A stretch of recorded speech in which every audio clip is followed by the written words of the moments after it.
ಶ್ರೀ ಗುರು ಬಸವಲಿಂಗಾಯ ನಮಃ. ಎಲ್ಲರಿಗೂ ಶರಣು ಶರಣಾರ್ಥಿ.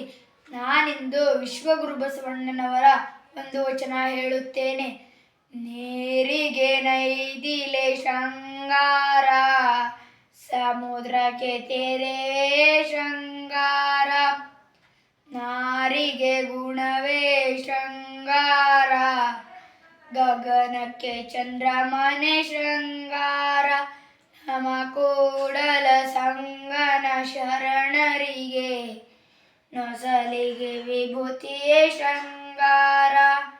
ನೀರಿಗೆ ನೈದಿಲೆ ಶೃಂಗಾರ, ಸಮುದ್ರಕ್ಕೆ ತೆರೆ ಶೃಂಗಾರ, ಸಮುದ್ರಕ್ಕೆ ತೆರೆವೇ ಶೃಂಗಾರ. ಶರಣು ಶರಣಾರ್ಥಿ. ನಾನು ಮಾಡಿರುವ ವಿಡಿಯೋ ನಿಮಗೆ ಇಷ್ಟವಾಗಿದ್ದರೆ ಲೈಕ್ ಮಾಡಿ, ಸಬ್ಸ್ಕ್ರೈಬ್ ಮಾಡಿ. ದಯವಿಟ್ಟು ಲೈಕ್ ಮಾಡಿ, ಸಬ್ಸ್ಕ್ರೈಬ್ ಮಾಡಿ, ಬೆಲ್ ಐಕನ್ನು ಪ್ರೆಸ್ ಮಾಡಿ. ಶರಣು.